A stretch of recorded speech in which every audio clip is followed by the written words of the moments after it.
Kajian Fathul Bari Syarah Kitab Sahih Bukhari, Kitabul Adab, Adab Islami, bab ke-38. Babu man lam yakunin nabiyyu sallallahu alaihi wasallama fahishan wala mutafahishan.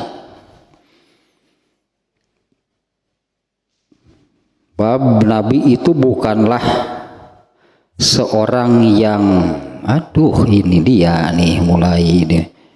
Fahishan wala mutafahishan. Asalnya suka gitulahnya, suka berbuat buruk atau ini secara bahasa jadi seperti ininya,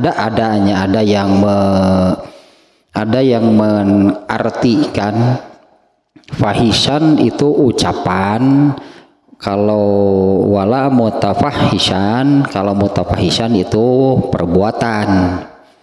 Nabi itu bukanlah orang yang suka mengatakan hal yang buruk, sesuatu yang buruk, juga amalannya gitu ya. Nabi itu bukanlah orang yang suka melakukan perbuatan yang buruk.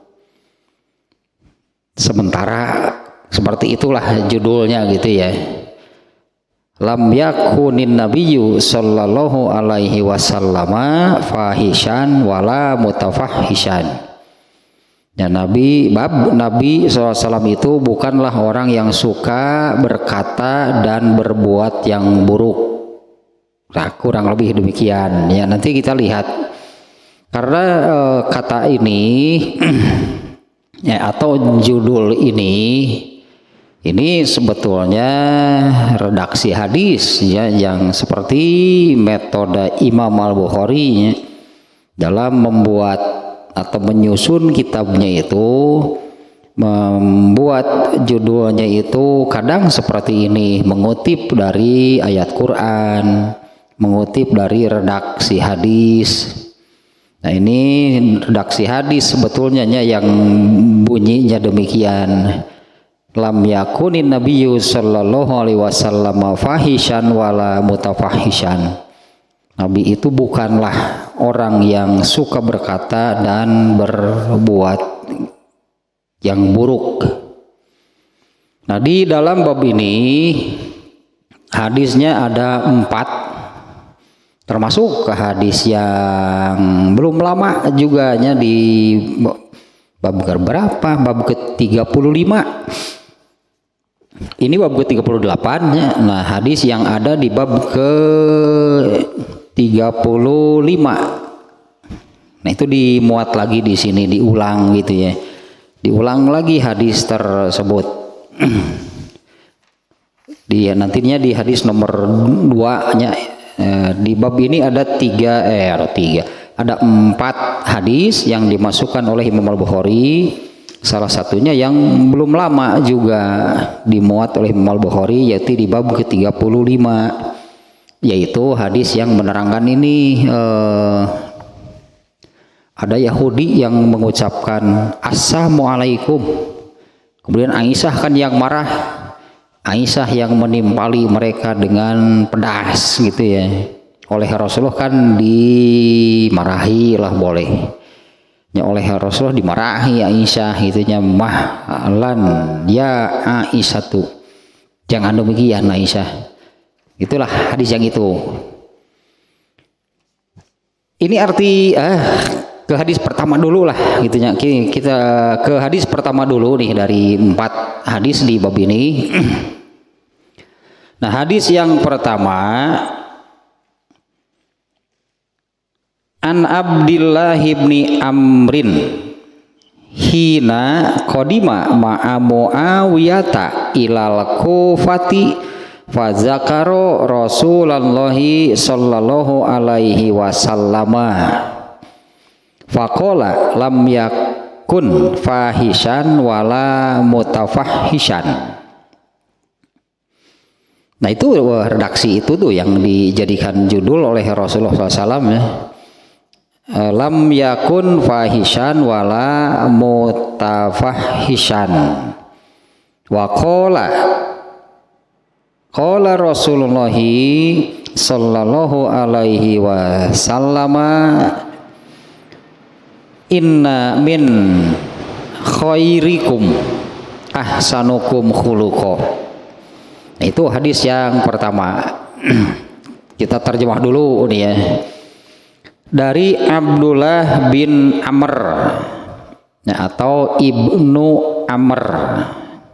Sebetulnya lebih dikenal dengan Ibnu Amr, Ibnu Umar, Ibnu Abbas.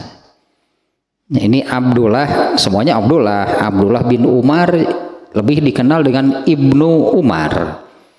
Abdullah bin Abbas lebih dikenal dengan Ibnu Abbas. Ibnu Mas'ud, Abdullah bin Mas'ud. Nah, satu lagi Abdullah itu Abdullah bin Amr. Ini cukup populernya di kalangan para sahabat nih. Ada beberapa nama Abdullah yang ya kalau disebut namanya nanti Abdullah yang mana. Makanya lebih dikenal Ibnu Abbas, Ibnu Umar, Ibnu Mas'ud, Ibnu Amr nih satu lagi nih ya. Dari Abdullah bin Amr ketika dia bersama Muawiyah tiba di Kufah. Ya, dari Abdullah bin Amr ketika dia bersama Muawiyah tiba di Kufah. Lalu dia menerangkan tentang Rasulullah Sallallahu Alaihi Wasallam.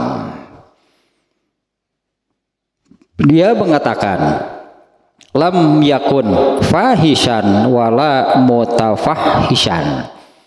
Nah ini kata-kata dari Abdullah bin Amr gitunya yang menerangkan Nabi, yang menerangkan Nabi SAW. Abdullah bin Amr mengatakan lam yakun fahishan wala mutafahishan. Nabi itu bukan orang yang suka berkata dan berbuat yang buruk. Itu terjemah sementara sihnya sebetulnya. Nanti kita dari Ibnu Hajar Al-Asqalani ini apa itu fahishan kemudian mutafahishan. Waqala dan Ibnu Amr, Abdullah bin Amr melanjutkan, qala Rasulullah sallallahu alaihi wasallam, ya Rasulullah SAW bersabda, inna min khairikum ahsanukum khuluqa. Sesungguhnya di antara yang terbaik dari kalian itu adalah yang terbaik akhlaknya. Nah, seperti itu ya terjemahnya sekali lagi nih. Dari Abdullah bin Amr ketika dia bersama Muawiyah tiba di Kufah, dia menerangkan Rasulullah Sallallahu Alaihi Wasallam. Nah dia mengatakan lam yakun fahil, Rasulullah SAW itu ya bukan orang yang suka berkata dan berbuat yang buruk.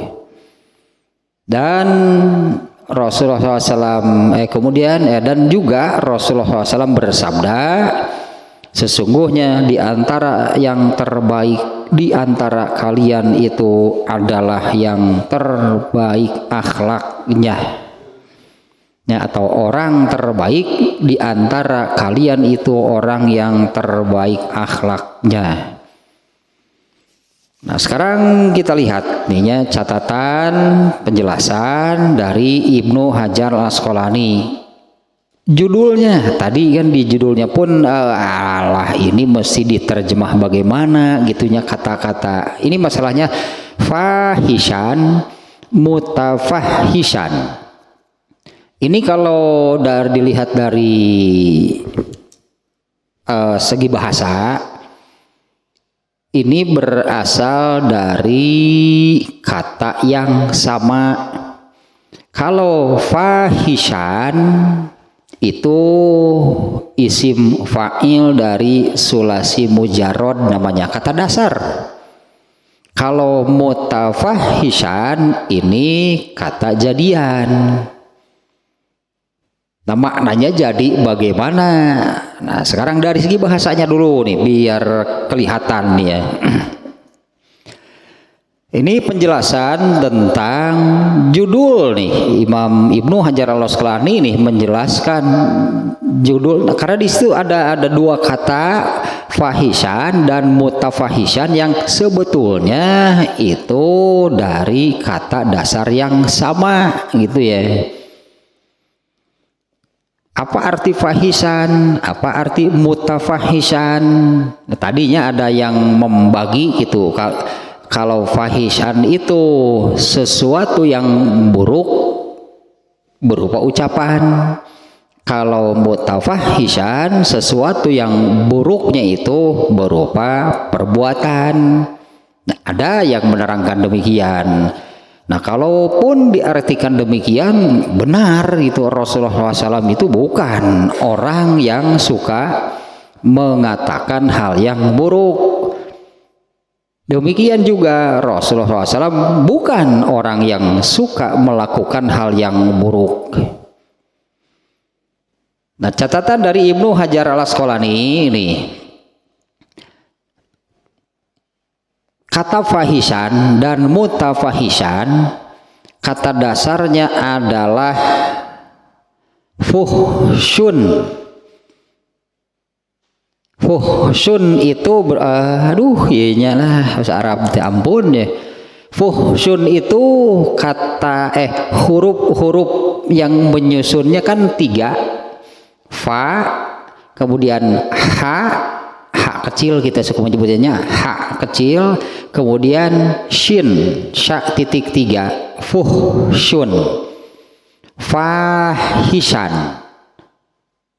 Sama hurufnya, fa, ha, dan sya. Kemudian mutafahishan, ada di situ fa, ha, dan sya. Berarti mutafahishan huruf mim dan ta di awalnya itu, kalau bahasa Indonesianya itu imbuhan, itu tambahan. Kata dasarnya tetap saja 3 huruf, fa, ha, sya. Mutafahishan artinya ini kata bentukan, kata jadian. Nah, yang ini sekarang maknanya apa? Ke kata dasarnya dulu berarti, karena kata ini juga kan kata fuhsyun itu tadinya kata dasarnya itu juga dipakai di dalam ayat Al-Quran yang ini. Berarti kita jadi bisa lebih memahaminya makna kata tersebut yang terdapat di ayat A'udzubillahi minasyaitonirrajim, innas sholata tanha anil fahsya. Tanu eta dah fahsya itu apa? Innas sholata tanha, sesungguhnya sholat itu bisa menghalangi dari al-fahsya minal fahsyai. Ini bentuknya lain lagi di dalam Al-Quran, tapi kata dasarnya sama. Sesungguhnya sholat itu bisa menghalangi tanha anil fahsyai wal munkar. Nah, dari makna bahasanya dulu ya, secara bahasa makna fahsya itu kullu ma khoroja an miqdarihi hatta yastaqbiha. Fahsya fuhsyun samanya, fahsya fuhsyun gitu, anggaplah sama. Nah, kata tersebut ini makna secara bahasa adalah semua yang keluar dari ini nih ketentuan, dari ketetapan, dari takaran. Nah, nantinya hatta yastak biha, sehingga menjadi jelek gitunya, akibatnya menjadi jelek. Kullu ma kharaja an miqdarihi hatta yastak biha, segala sesuatu yang keluar dari takaran lah, pas namanya, dari takarannya. Ini maknanya berarti bahwa kalau sudah ditakar, kalau misalnya nih menakar ini nih, dulu lah ketinggali pisan kolot nanti. Dulu kalau beli minyak goreng itu kan pakai alat, ada yang 1 liter gitu kan, kalau yang gede ada ininya, ini ada pegangannya gitu ya untuk memegangnya. Ada yang 1/2 liter, ada yang sadesi. Alah, sadesi itu sakumaha teh. Nah, itu takaran berarti. Nah, yang keluar dari takaran itu nu leberna, berarti kan leber, berarti kalau keluar dari takaran disebutnya kan lebar, lebih, makanya diambil. Kalau ini misalnya takaran yang 1 liter, diambillah gitu kan, dimasukkan ke dalam minyak gorengnya, lalu diangkat. 1 liter itu sebanyak apa? Sesuai dengan ini takarannya, maka selebihnya dari ukuran takaran tersebut kan luber gitu kan. Arti fuhsyun itu secara bahasa demikian. Kullu ma kharaja an miqdarihi, segala sesuatu yang keluar, di luar, lebih gitu lah bolehnya, keluar atau di luar atau lebih dari takaran. Di sini artinya kemestiannya. Kalau 1 liter itu kemestiannya sebanyak apa? Ya, 1 liter itunya kemestiannya sebanyak apa? Ya, inilah takarannya. Masukkanlah ke dalam minyak goreng, lalu angkat. 1 liter itu kemestiannya sebanyak apa? Ini takarannya. Di luar itu kan dia akan luber. Tah puhsun teh ini yang luber-lubernya ini di luar gitunya, keluar atau lebih dari takarannya. Nah, tentunya di sini takaran di sini artinya kan kemestian kan?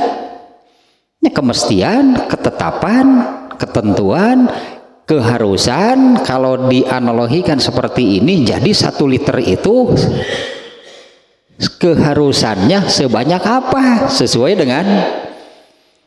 dengan takarannya. Yang disebut seliter mah harus sekian, seliter mah kurang nggak boleh, berarti lebih juga nggak boleh.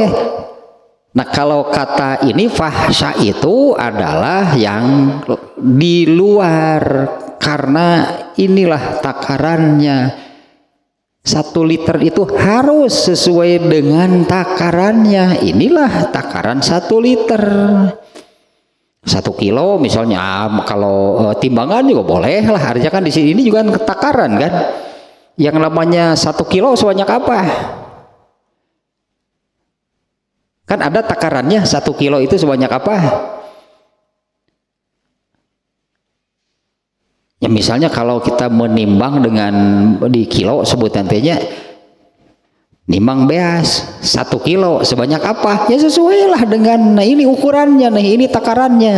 Yang namanya 1 kilogram itu ini. Ketika kita misalnya membeli beras 1 kilo, kan takarannya berarti selebihnya itu di luar takaran, di luar batas, melebihi batas. Dan batas di sini kemestian, keharusan, ketentuan. Nah, al-fuhsyu itu adalah kullu ma kharaja an miqdarihi, segala sesuatu yang Bahasanya boleh seperti ini, berarti segala sesuatu yang keluar, artinya asalnya ada di dalam. Segala sesuatu yang keluar di luar takaran atau yang berlebihan gitu sehingga keluar gitu kan, sehingga kalau tadi mengukur minyak goreng 1 liter itunya setelah takarannya ini penuh, berarti yang lainnya kan akan ya jadi di luar, pasti akan keluar di luar dari takaran 1 liter ini.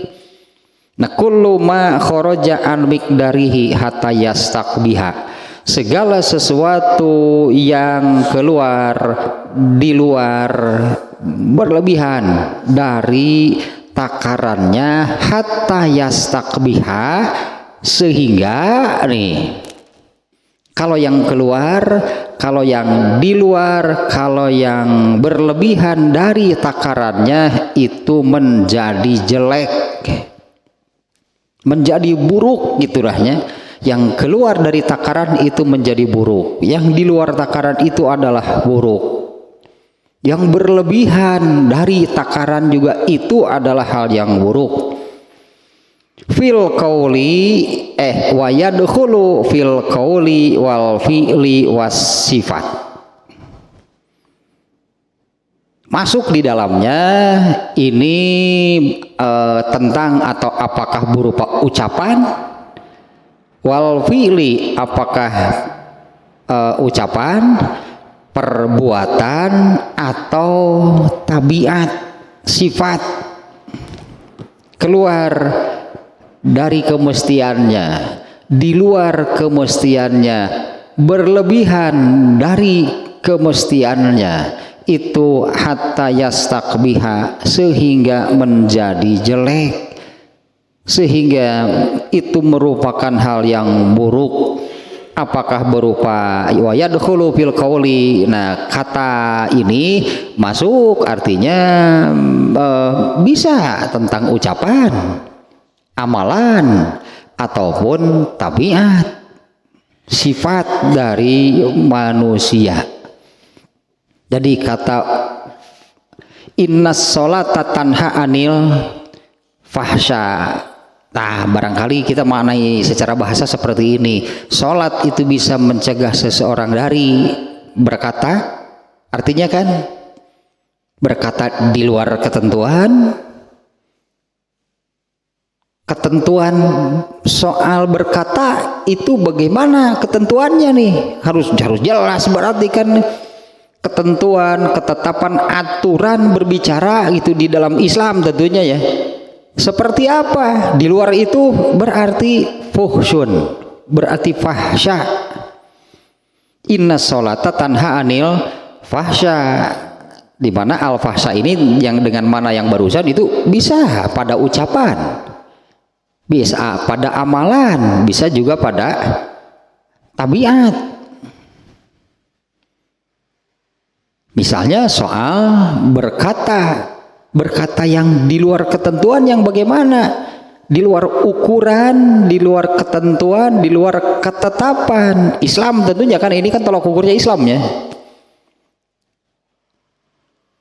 Kalau soal berkata, berbicara, ketentuannya adalah perintah Allah yang wa qulu qaulan sadidan, ta eta takaranana bicara orang Islam. Yaqulu qaulan sadidan itu Al-Ahzab ayat 70.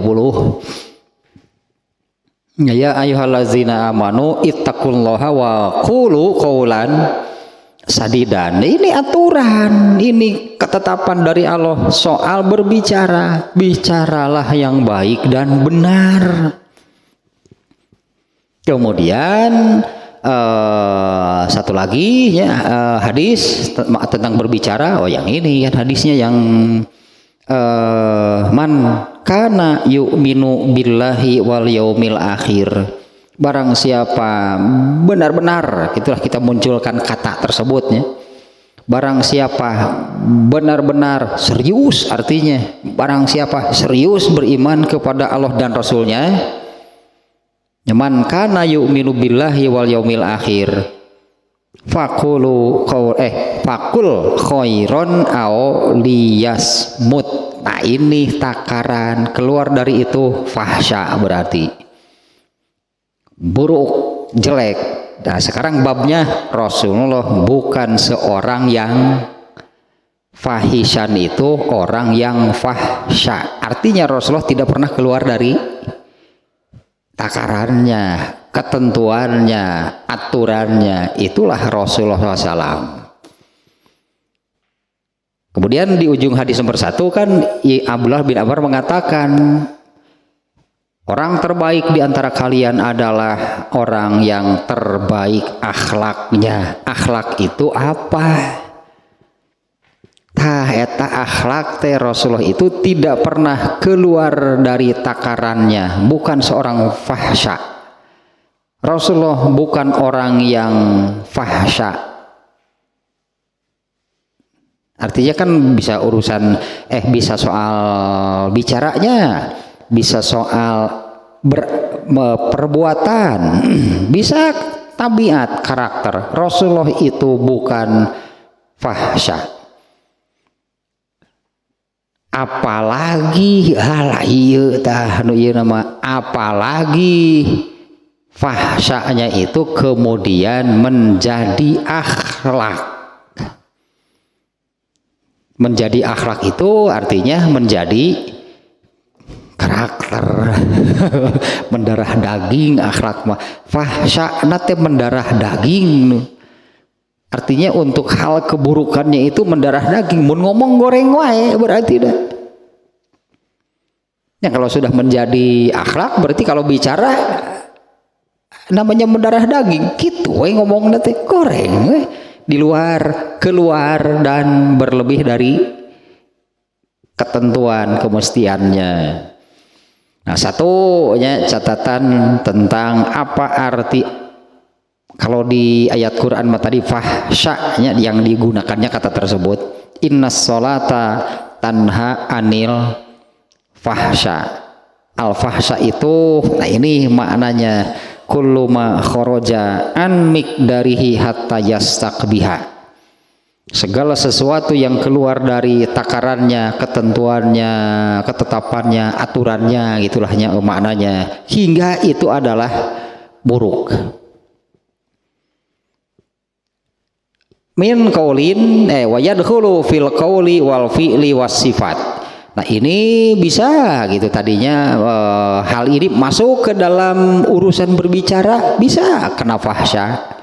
Dalam hal amalan perbuatan bisa kena fahsya. Dalam hal tabiat, karakter, sifat seseorang juga bisa itu kena oleh fahsya, keluar dari ketentuan. Misalnya ini contoh secara bahasa, tapi ini contoh secara bahasa.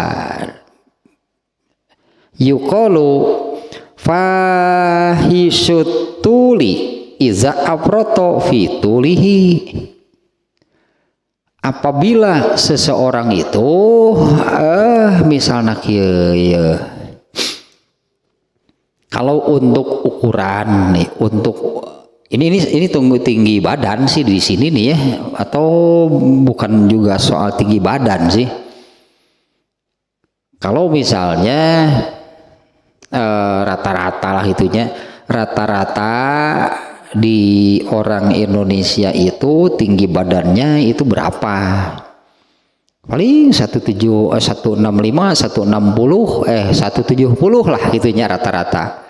Kalau ada orang Indonesia tingginya 2 meter, tak eta fahsya secara bahasa Arab lebih dari ini jadi contoh secara bahasanya itu fuhsun, berarti soal tingginya itu berlebihan, lebih dari kalau ini bukan ketentuan sih, rata-rata gitunya sekian. Nah misalnya kalau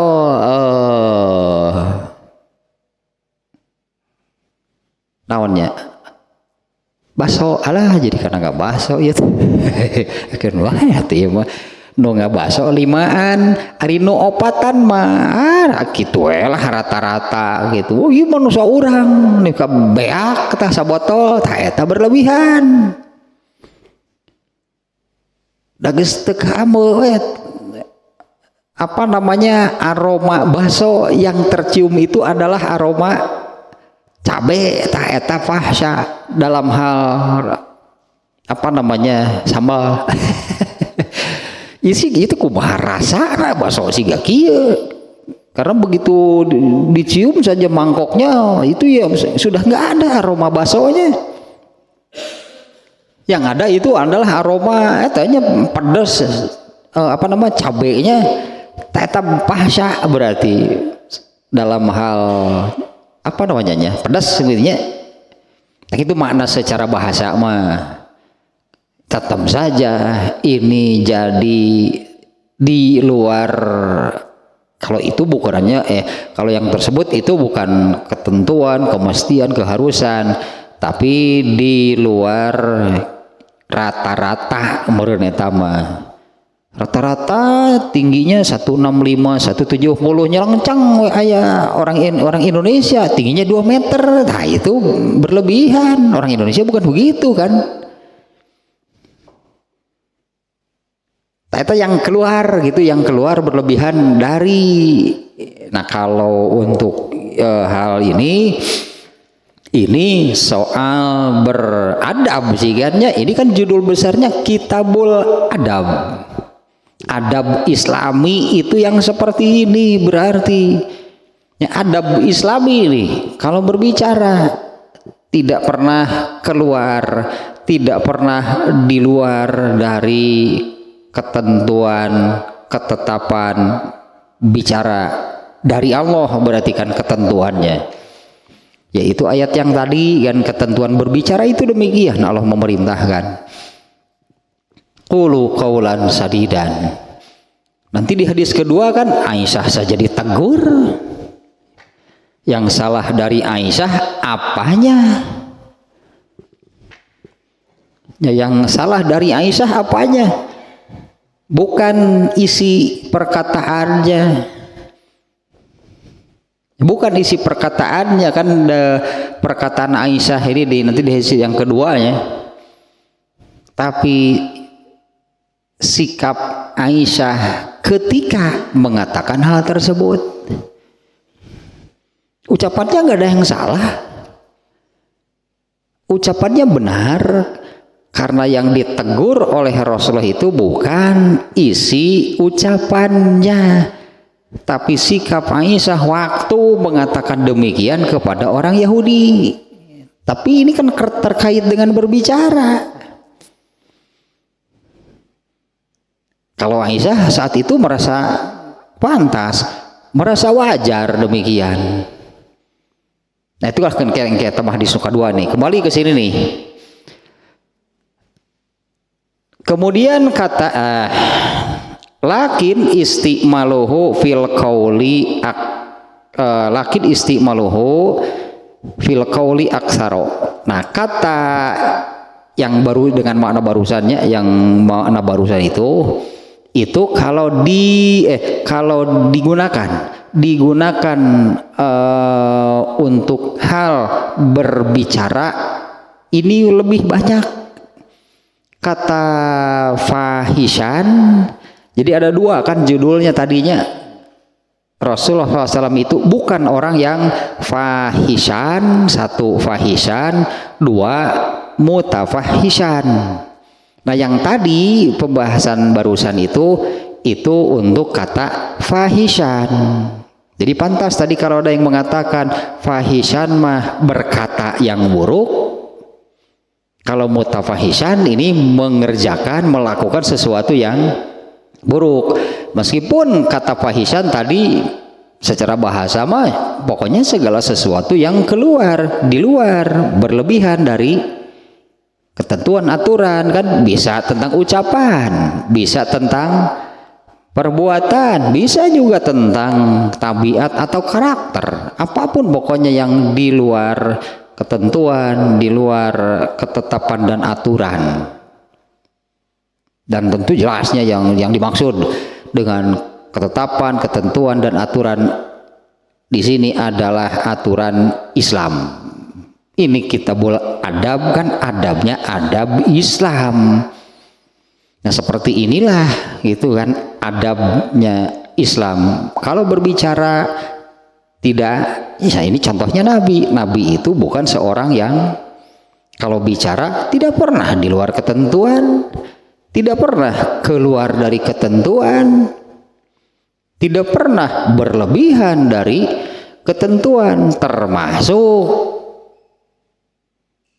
ketika Rasulullah marah terus yang keluar apa? Ya, ketika Rasulullah sedang marah, kata-kata yang keluar dari lisan Rasulullah apa? Nggak pernah keluar dari ketentuan. Kalau ekspresi kemarahannya terlihat dan harus terlihat supaya orang-orang tahu Rasulullah itu kalau marah urusan apa.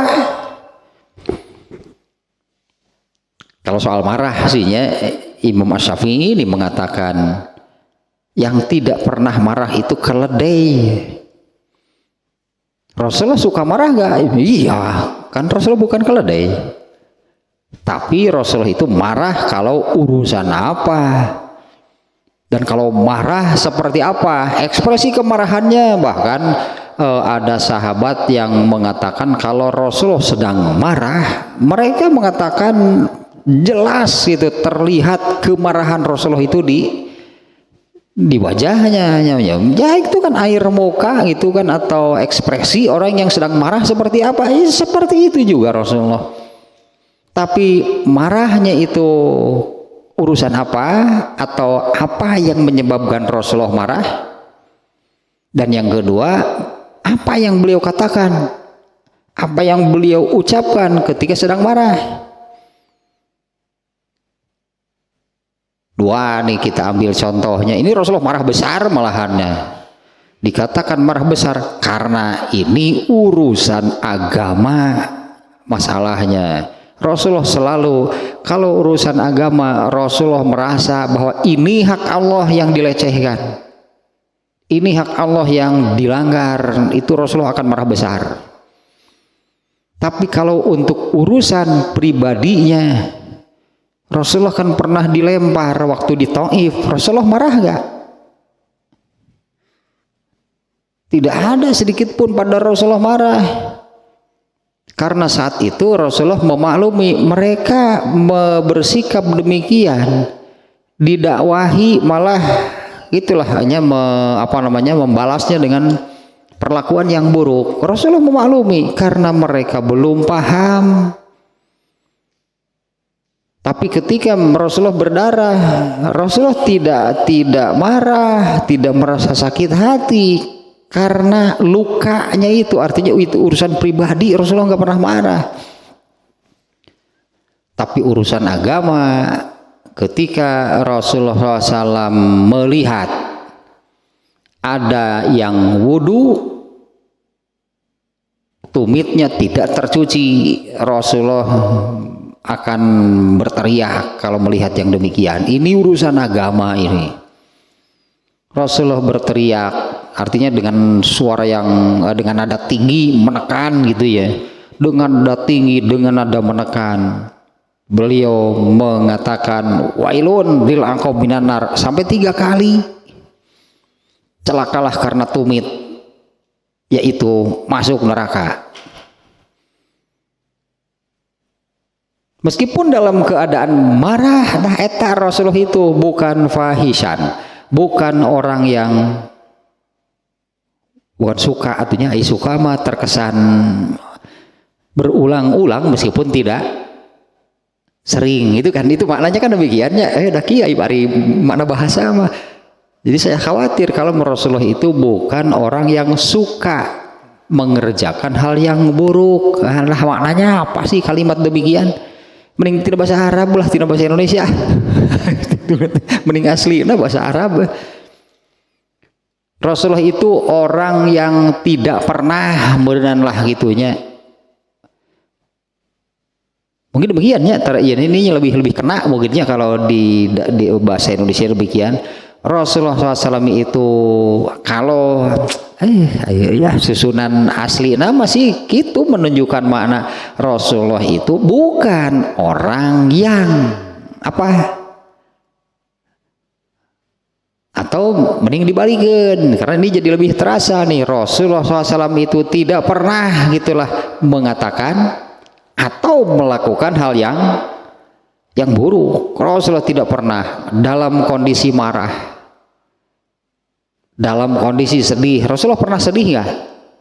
Oh pernah. Apa sih yang keluar dari lisan Rasulullah? Tidak pernah di luar keluar berlebihan gitunya sehingga jadi buruk. Tidak pernah betul-betulnya Rasulullah itu artinya kan menjadi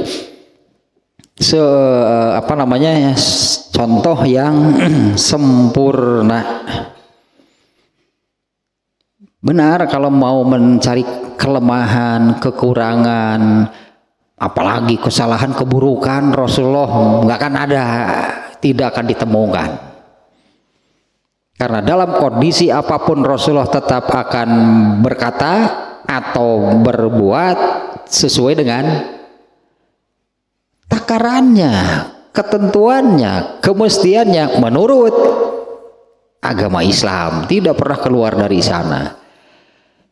Alah, iya perpaingannya Rasulullah SAW, dipilih oleh Allah itu jadi utusannya, jadi nabinya, benar-benar sempurna. Ya sebutnya demikiannya, kalau mau mencari kelemahan, itu kekurangan, apalagi kesalahan, keburukan, nggak akan ada. Nah, adapun kata kedua, tuh ingin judul nama tingkah bahas, hadis nama dua bahas, duka moal ya. Ya judulnya, terapot caranya, judulnya juga. Penting ya judul, karena kan judul itu sebenarnya namanya meredaksi hadis kan sebetulnya, tapi judulnya juga jadi terasa penting nih judulnya pun, dimana ya memang ini kutipan redaksi hadis, artinya ini hadis nih yang merangka demikian. Dan juga tadinya terkait dengan kata di surat apa teh?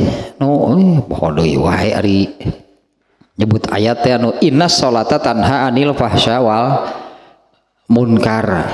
Suratan teh Al-Baqarahnya ayat 145 gitu. Nah, nyebut ayat teh sekedar roe heula pokona mah lah kayak salah main koreksi. Itu nomor ayat teh sabaraha atuh teh. Surat naon? Al-Ankabut ayat asa jauh-jauh teuing tina Al-Baqarah kana Al-Ankabut. Al-Baqarah mah gajah atuh gede, ari Al-Ankabut lancah. jauh tina gajah kana lancah ya teh aduh. Al-Ankabut ayat 45, coba kita lihatnya ayatnya selebar ya, itu tuh kata itu kan, kata kenapa kayak hadis malahnya, hadisnya nanti menerangkan apa ini nih maksudnya dulu, itu judul ini apa maksudnya. Surat Al-Ankabut teh surat ke 29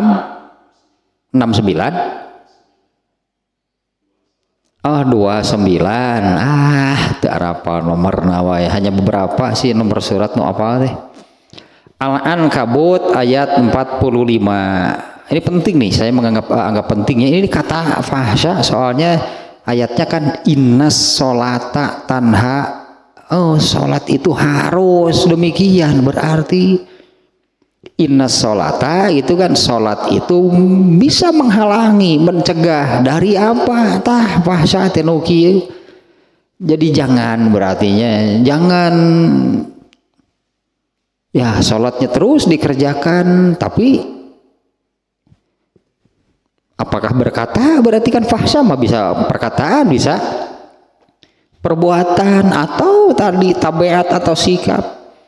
Tapi perkataan, perbuatan, sikapnya itu suka sering, bahkan apalagi kalau sudah jadi akhlak Selalu berarti jadi akhlak mah di luar ketentuan, di luar ketetapan, di luar aturan Islam, padahal sholatnya dikerjakan.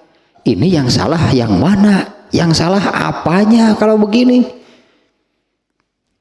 Pasti ada yang salah kan? Sholatnya dikerjakan, tapi kenapa tidak jadi penghalang dari fahsya, dari berkata atau berbuat sesuatu yang buruk di luar gitunya, yang buruk itu di luar aturan ketetapan Islam.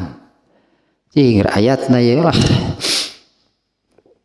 apa dari berapa gitu, sambungan dari ayat sebelumnya gitu, ayat 44-nya nih, khalaqallahu samawati wal arda bil haqq inna fi dzalika laayatan lil mu'minin utlu ma uhiya ilaika minal kitabi wa aqimis sholat. Enggak nih, enggak nyambungnya dengan ayat 44-nya. Ayat ininya saja nih 45. Bacakanlah olehmu Muhammad ma uhiya ilaika minal kitab, Al-Quran yang telah diwahyukan kepadamu. Bacakanlah olehmu Muhammad kitabnya Al-Quran yang telah diwahyukan kepadamu, wa aqimis sholat, dan iya di dia lah masalah nama geningan. Ini perintahnya dulu nih, baru disebutkan inna sholata tanha anil fahsya wal munkar. Ternyata sebelum redaksi inna sholata tanha anil fahsya wal munkar, ada perintahnya dulu tentang sholat. Diperintah dulu gitu oleh Allah sholatnya. Perintahnya adalah aqimis sholat, tegakkanlah. Tah eta masalahna. Apa masalahnya emang? Berarti menegakkan sholat bukan hanya melakukan, sekedar melakukan. Menegakkan sholat bukan hanya sekedar melakukannya secara kontinu gitulahnya, atau kita balikan, mengerjakannya secara tetap, secara kontinu. Apa sudah pasti gitu orang yang demikian itu memenuhi perintah tegakkanlah sholat? Salah satu kan berarti belum memenuhi semuanya kan. Salah satu dari unsur menegakkan sholat itu adalah mengerjakannya secara tetap. Unsur yang lain belum tentu terpenuhi, karena perintahnya bukan kerjakan, tegakkan sholat. Ya, aqimis sholat, tegakkanlah sholat. Inna sholata tanha anil fahsya'i wal munkar. Sesungguhnya sholat itu mencegah, menghalangi dari fahsya. Bahkan ini ironi, ironinya sebuah ironi. Ironis gitu kejadian yang seperti ini, dan benar terjadi, masih dan mungkin akan terus berlanjut. Ada orang yang hilang sendal sepatu di masjid, ada orang yang hilang motor, ayo nama gitunya, motor di parkiran masjid. Yang mengambilnya siapa? Tadi ikut sholat, hanya ketika mereka sujud dia pura-pura batal, keluar saja. Mana ada yang curiga? Jadi orang itu mengerjakan sholat nggak? Ya mengerjakan sholat berjamaah, tapi menegakkan sholat nggak? Jauh, boro-boro menegakkan sholat, bahkan ikut sholatnya pun hanya modus. Ikut sholatnya pun mari gitu teh modus. Salat bagi modus eta mah hanya pura-pura, hanya kamuflase untuk menutupi niat busuknya. Ini contoh nyata gitunya, dia mengerjakan, menegakkan, oh kan jauh itu maksudnya ya, karena ini bukan benar terjadi kan. Ada yang hilang sendal di sendal sepatu di masjid itu memang tidak selalu sihnya pelakunya yang ikut sholat dulu juga enggak selalu, tapi ada kejadian demikian. Nah, mengapa sholat yang dikerjakannya itu tidak bisa menghalanginya dari mencuri sandal dan sepatu? Karena dia itu bukan menegakkan sholat, karena dia tidak menegakkan sholat, dia hanya ikut mengerjakan sholat. Nah, semestinya sholat yang sesungguhnya, aqimis sholat, dirikanlah sholat, innas sholata tanha anil fahsya wal munkar. Kalau kita lihat redaksi ayat ini khitabnya, khitab itu, ayat ini ditujukan kepada siapa? Kalau melihat redaksinya, satu orang, Rasulullah kan yang diperintah membacakan kitab yang diwahyukan kepada kamu. Siapa yang diperintah? Rasulullah kan? Bacakanlah kitab atau Al-Quran yang telah diwahyukan kepadamu dan dirikanlah sholat. Ini yang diperintah Rasulullah, karena sholat itu bisa mencegah dari fahsya dan munkar. Keutamaan, anggaplah keutamaan sholat itu diantaranya mencegah, menghalangi dari fahsya dan munkar. Apa ini hanya untuk Nabi atau untuk semua? Ya kan untuk semuanya, sholat itu menghalangi dari fahsya dan munkar. Kalau kita melihat ayat ini, khitabnya itu satu orang, Rasulullah mau melaksanakan perintah ini enggak? Justru Rasulullah itu kan harus menjadi orang pertama, orang terdepan, dan harus menjadi contoh bagi umatnya. Rasulullah itu melaksanakan perintah aqimis sholat, beliau melaksanakan perintah ini, beliau menegakkan sholat. Nah, dengan menegakkan sholat itu, barulah sholat itu bisa menghalangi dari fahsya dan munkar. Rasulullah pasti sudah mengamalkan ayat ini. Pantas kalau Rasulullah SAW itu, ini benar-benar ada kaitan ya dengan hadis yang sekarang nomor 1 sekarang. Jadi pantas kalau Rasulullah SAW itu benar-benar terhalangi kan dari fahsya dan munkar, karena beliau melaksanakan perintah ini, beliau menegakkan sholat, dia terhalanglah dari fahsya dan munkar, dalam arti yang sesungguhnya bagi beliau itu sempurna hingga tidak pernah satu kali pun, tidak pernah satu saja Rasulullah itu mengerjakan fahsya dan munkar. Kalau menurut ayat ini, Rasulullah tidak pernah fahishan mutafahishan, baik dalam ucapan ataupun perbuatan, tidak pernah keluar dari ketentuan, tidak pernah keluar dari aturan Islam. Berat pan ari kieu berat, aduh ngebahas nage. Satu lagi nih, mutafahishan. Mutafahishan itu secara bahasa nama tong dibahas dirinya, informasi saja sedikit. Mutafahishan, kalau dengar dari bunyinya berarti huruf H-nya pakai syaddah, mutafahishan. Ada juga sebetulnya lafaz hadis yang bukan pakai syaddah tapi panjang, mutafahishan. Jadi redaksi hadisnya ada dua, tapi dengan makna yang sama. Nah, sekarang makna mutafahishan. Mutafahishan itu allazi yata'ammadu bizalika, sengaja, wah parah atau mutafahisan mah, sengaja malah, ini unsur kesengajaan ya. Bahkan tadi kan kadang orang merasa benar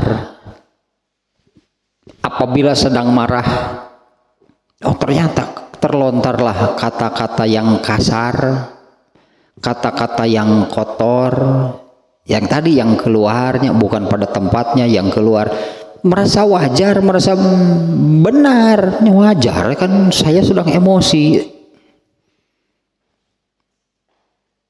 atau ketika sedang sedih. Nah itulah, bukan dalam keadaan normal mungkinnya, sedang marah, sedang sedih, itu kan apa namanya, sesuatu yang tidak diinginkan lah. Mungkin saja terlontar kata-kata karena sedang marah, terlontar kata-kata yang ada juga sih orangnya yang kemudian, aduh tadinya kenapa saya mesti sampai mengatakan demikian, menyesal sebetulnya setelah emosinya mereda gitunya, kemarahannya hilang, dia menyesal kenapa saya tadi harus sampai mengatakan demikian. Nah itu teh teka haja, anggaplah teka haja teh bukan benar-benar tadi kan namanya sedang emosi mah kan dikuasai oleh rasa marahnya. Kalau dalam keadaan normal tara ngomong gitu itu. Kalau sedang dalam keadaan normal tidak marah, nggak pernah mengatakan hal yang katanya yang kotor, yang kasar, tapi karena ketika sedang marah bisa jadi ketika sedang marah itu dia keluar dari mutafahisan mah ngahaja gitu nanti tidak sedang marah, ngahaja gitu menurut dia merasa pantas, merasa naonnya, merasa pantas gitunya, sengaja gitu, apakah berkata yang buruk, berkata yang buruk, yang kata-kata yang buruk, yang kotor, yang kasar. Tak kalau mutafahisan mah mengerjakannya itu secara sengaja dan sadar. Kadituna jadi akhlak kaetanu paling berbahaya mah. Kalau hal itu kemudian menjadi akhlak, mendarah daging, menjadi warna dirinya orang itu, kalau berbicara gitu kotor, kasar, jelek, bisa jadi ada yang merasa nikmatnya, merasa nikmat, ini maaf nih ya, ada yang merasa nikmat kalau mengatakan hal-hal yang porno, kan itu nanti jadi kenikmatan terus bun ngobrol mengkolna kadinya deui, bun ngobrol teh no kitu deui, tah akhlak berarti. Kalau sudah jadi biasanya menjadi mendarah daging itu ngomong teh gitu ternyata akhlak bicaranya demikian. Kalau Aisyah tadi kan bukan akhlaknya ketika dia di hadis kedua memarahi orang Yahudi, bukan akhlak Aisyah yang demikian, tapi saat itu Aisyah merasa benar karena dalam keadaan emosi tetap saja ditegur oleh Rasulullah, jangan begitu Aisyah. Apa akhlak Aisyah yang demikian? Aisyah mah itu seorang yang yang anggun, atau Aisyah mah ibu negara, teteh istri Nabi Ummul Mukminin, bukan ibu negara lagi. Nengkelah di hadis kedua akhirnya lucu lah, artinya ada kejadian tersebut. Nah ini mutafahisan artinya yaitu yang yata'ammadu zalika, sengaja, malah demikiannya itu sengaja. Tahu artinya sengaja nih ya, sengaja artinya berbuat secara sengaja dan sadar. Artinya dia tahu takaran, ukuran tadinya, ketentuan yang benar menurut Islam seperti apa. Tahu, tapi dia sengaja berkata atau melakukan hal-hal di luar ketentuan tersebut. Wah masa nabinya pantas, wah nabi itu gak pernah demikian, nabi itu bukan orang yang demikian, nabi tidak pernah demikian. Ini maknanya al mutafahisan mah sengaja yata'ammadu zalika, yaitu orang yang sengaja demikian, apakah berkata atau berbuat atau sampai jadi tabiat, tah gitu, sampai jadi tabiat gitu nanti. Goreng naon sebut teh, goreng adat tuh si eta mah tuh, jadi goreng adat disebut teh goreng akhlak sebenarnya mah. Ya goreng adat gak ada akhlak pokoknya. Gak ada akhlak teh, gak ada obat bahaya. Geus gak ada akhlak mah gak ada obat atuh ka dituna teh. Wa yuksiru minhu, dan tuh yuksiru teh sengaja dan yuksiru teh sering banyak. Ya ta'amadu zalika, sengaja sadar ya ketika mengatakannya, ketika melakukannya. Wa yuksiru minhu, dan banyak sering mengerjakan yang demikian. Wa yatakallafuhu, nepi ka maksakeun hayang goreng, wah nepi ka maksakeun lantaran hayang goreng. Lieur aslina ieu mah. Wa yatakallafuhu, dan memaksakan diri, itunya terjemah nama. Maksakeun gitu, iya kan goreng maksakeun alus pisonnya. Mun kana ibadah atuh maksakeun teh. Hoream sok maksakeun tah atuh kana ibadah kuduna ge kitu mah. Ieu bukan kieu maksakeun teh. Ari nu maksakeun teh berarti yang sebetulnya enggak gitu kan, yang sebetulnya tidak. Nah, terakhir nih masih judul nih ya, berarti enggak keburu nih you know.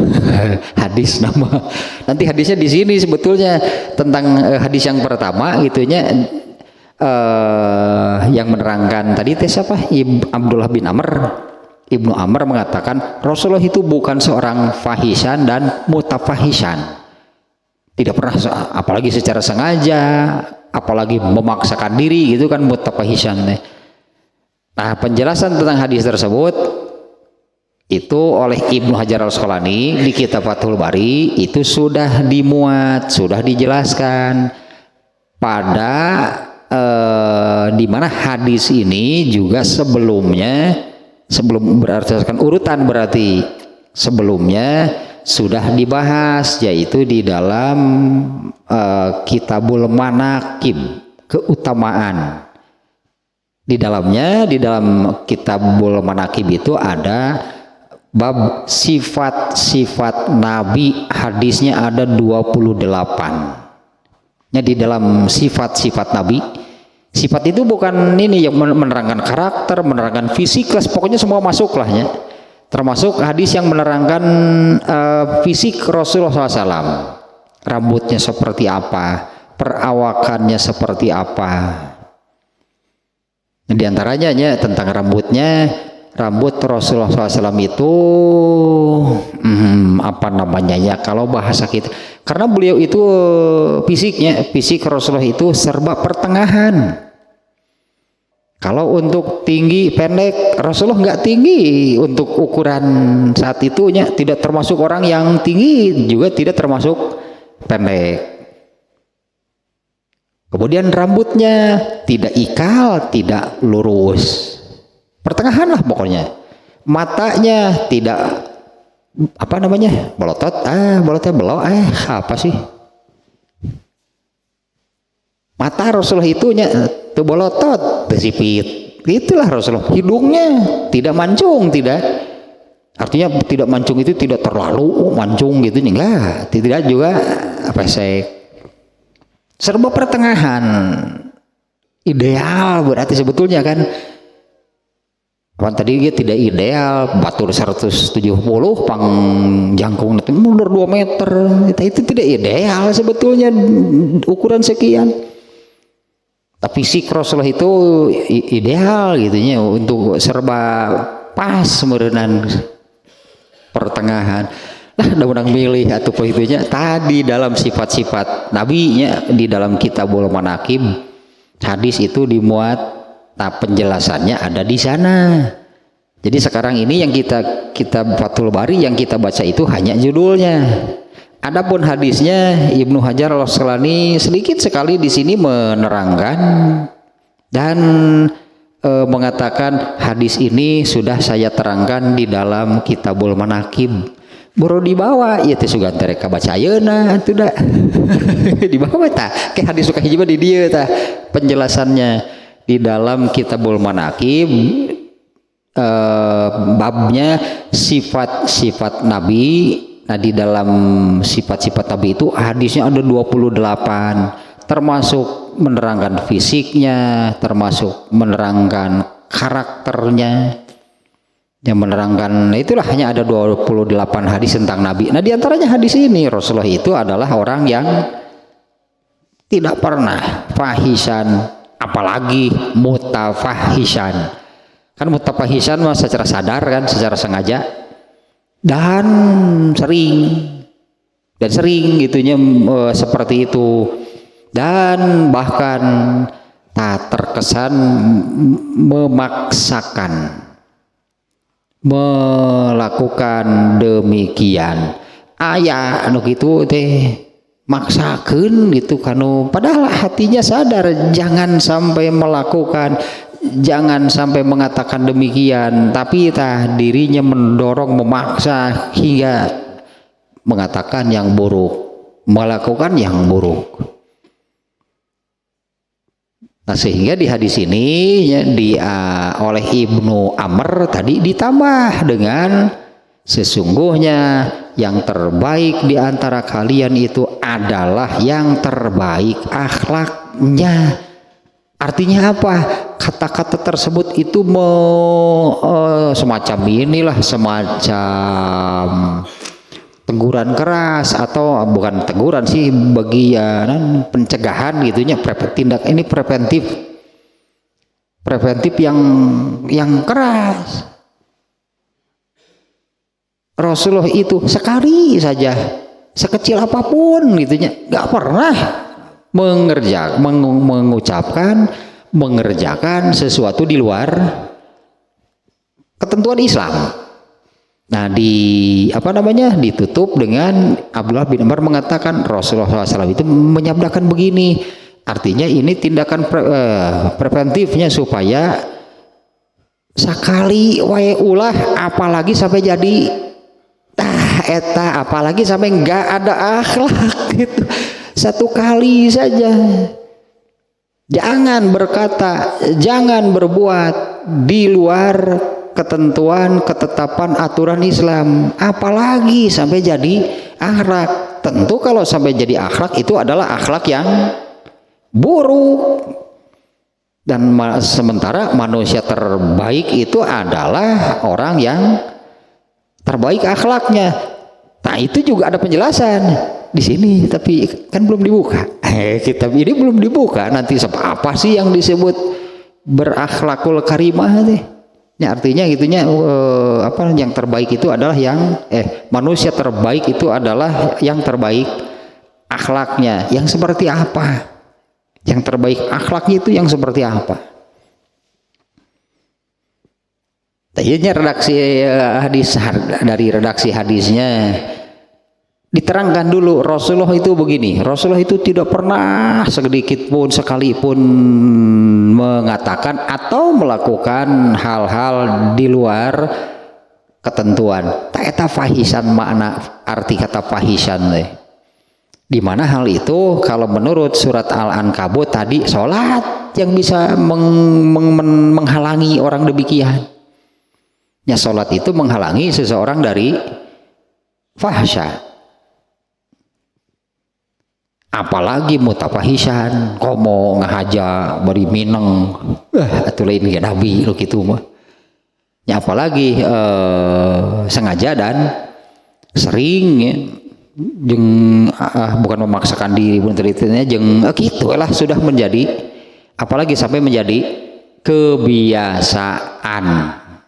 Apalagi sampai menjadi kebiasaan, artinya menjadi biasa saja kalau mengatakan hal yang apa sebutannya lah, hal yang buruk, hal yang kotor, hal yang kasar, pokoknya nggak ada akhlak. tidak beradab Islam, pokoknya malah jauh sebutannya berarti dari bagaimana adab lah jadinya kan, sebutannya kan adab Islam, disebutannya jadi adab deh kan, adab dan ya adab makan seperti apa, artinya kan ada aturan dan ketentuan. Adab makan menurut Islam, adab bertamu, itu kan itu jadi sebutannya adab Islam, dimana isinya ini adalah aturan dan ketentuan Islam. Soal kalau adab makan berarti tentang makan, ada ketetapan aturan dan ketentuannya.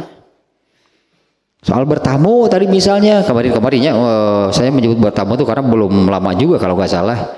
Di antara adab bertamu itu adalah selama 3 hari. Kalau sudah 3 hari tagih we bona sok kerek menok deui mah sapenting ayeuna mah pegau lah lumayan.